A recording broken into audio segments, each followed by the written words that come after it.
What's up everyone, it's Scotty with MoneyVest. So let's talk about Tesla deliveries, which were by no sugarcoating here. I'm going to come out and say it, absolutely horrible.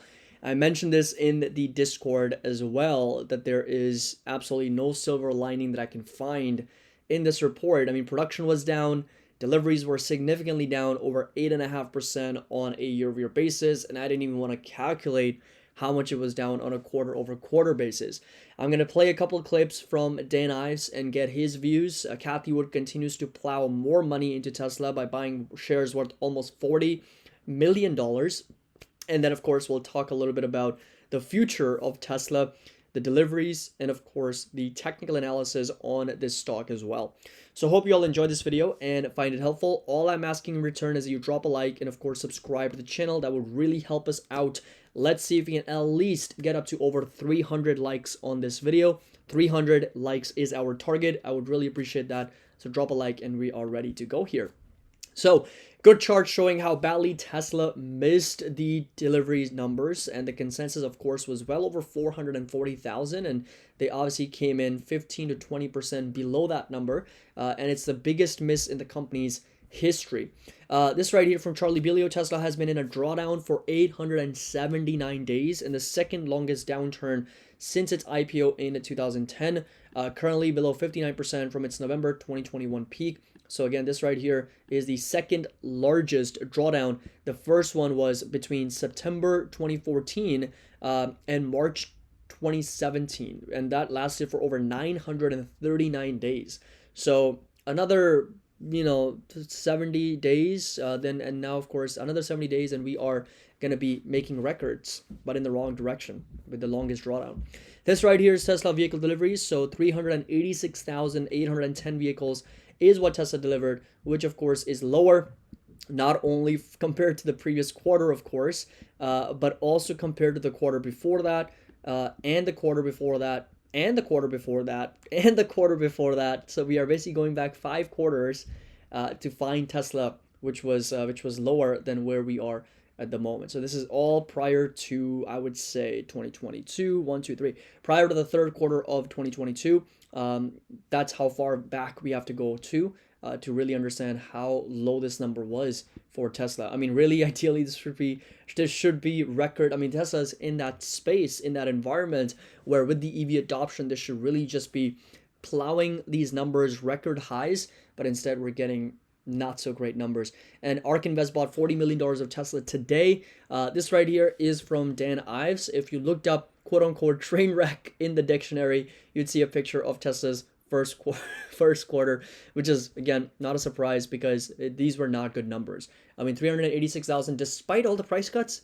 Like, this is a huge demand concern. I mean, I'm lost for words. And look, I have to be very honest and objective in my analysis. Like, you guys know that Tesla is one of my bigger positions.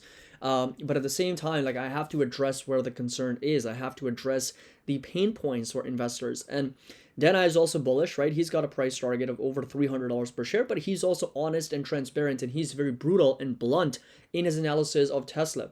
Right? You wouldn't want to be listening to somebody who's constantly bullish in a echo chamber, and just like, Tesla's the fantastic company. I mean, they've got no problems, no competition. No, you want someone that, okay, you understand that their positioning is still bullish and somewhat optimistic about the future, but they also address the concerns and the problems and the pain points of the company. And if they don't turn those things around, then yes, that analysis and the thesis can change. And that's what it really comes down to. Like, this is such a interesting business because everything is changing every day.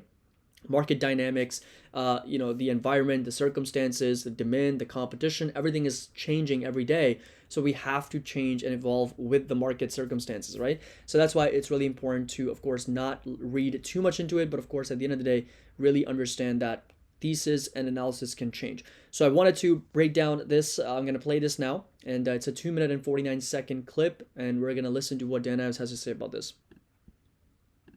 It is, while we were anticipating a bad quarter, this was an unmitigated disaster. First quarter deliveries was a nightmare quarter for Tesla, you wrote. Elon is now pressured by the street, and China demand remains very soft. And you also say, in this case, street criticism is warranted. But then I end, and you still have an outperform rating, and I wonder why. Hey, look, I mean, for the long term, like in terms of the actual opportunity for EV, for full self-driving, for autonomous, that's still there. But let's just call it like it is. This is no smoke and mirror.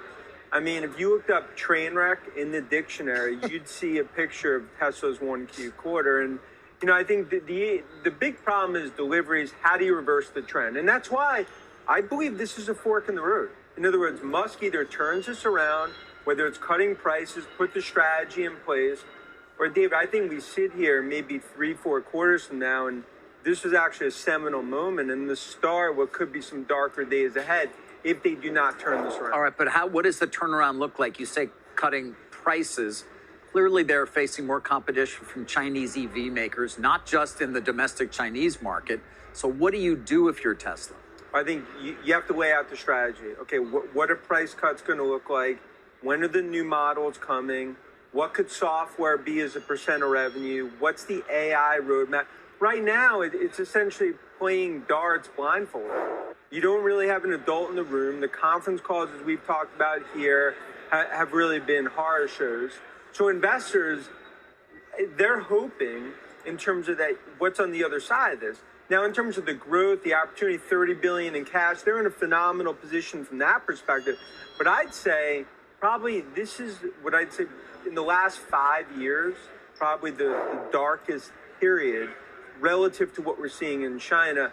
And this quarter, exclamation mark. All right, but you talk about, the hope of investors. You still clearly have hope as well. So what do you base your hope on? You've been, the last 2 minutes here, you've been quite negative. Mm-hmm. It's that we're 3-4% of automobiles are EVs. Is that full self-driving autonomous?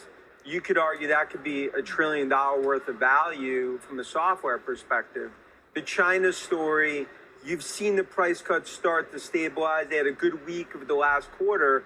So there are some optimism, and I still believe you could be toward 2 million units for the year.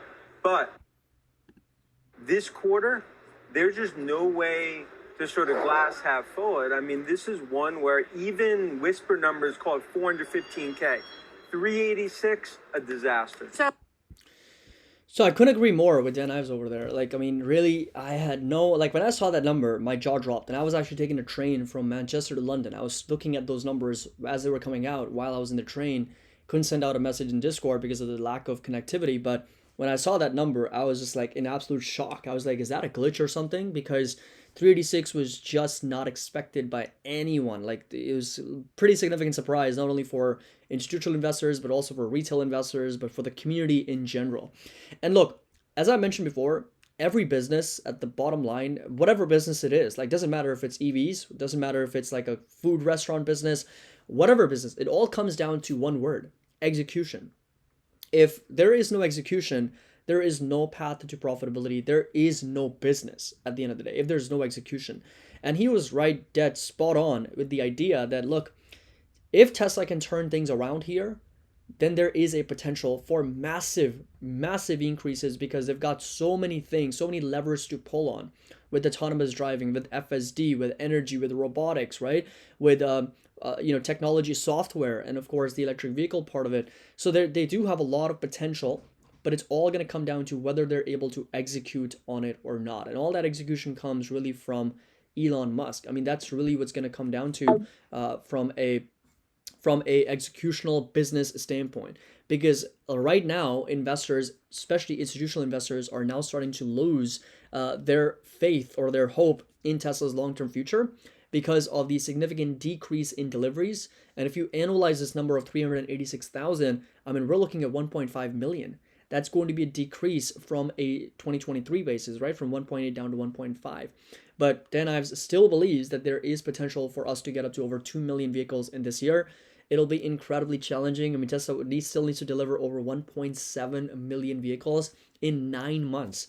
Something that Tesla's obviously has never done. So only time will tell whether we're able to get up to that number or not. But bottom line is there's no way to find a silver lining or find any type of sugarcoating these numbers. It is what it is. We're here to give you the honest analysis on the company here. And really, if you come over to Tesla's investor relations, and first quarter earnings estimates are going to come down, revenue numbers are going to come down because of a significant miss. So really, the bottom line is this sell-off that we're seeing in Tesla right now on the day, down a little bit over 4.9%, is actually very much of a underestimated sell-off, meaning that it is still quite less of what I expected it to be. I thought it was going to be down more. When I saw that number, I was like, oh man, Tesla's certainly going to be down over at least 10%, if not more, from these numbers. So I think the bigger sell-off may come after Tesla reports their numbers on Wednesday, April 17th. So in about a couple of weeks, Tesla is going to report their earnings. And unfortunately, these EPS estimates and revenue estimates are going to come down. And Tesla, after that, is most likely going to see a lot of downgrades and price cuts, and there's going to be a lot of bearish sentiment. So we just got to be prepared. I mean, we have to be ready for what could happen with Tesla deliveries here, kind of playing a chain of events, kind of starting a chain of events with revenue estimates, EPS estimates coming down, and then of course, for all of that leading into the miss in potentially those quarterly numbers, and then the stock price falling even further. So bottom line is, as Dana has mentioned, they're in a very good financial position to continue to go on. I mean, because the balance sheet's pretty strong. But the last thing I really want to see from Tesla is going from generating profit from a profitable company to now generating losses, or eventually being breaking even on that as well, because that would really not be great situation. So again, 150s, massive support here, down in the, of course, low 100s, huge resistance in the 200s, up to as much as 240. So that's what we're going to be paying attention to. As always, if you enjoyed this video, find it helpful, make sure that you drop a like.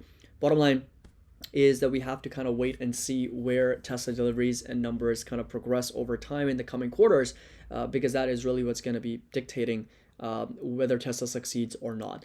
And also, one last point I will mention is that instead of doing price cuts, I think I would be more inclined to getting better and more efficient and technologically advanced software updates, because that is really what differentiates Tesla from other companies.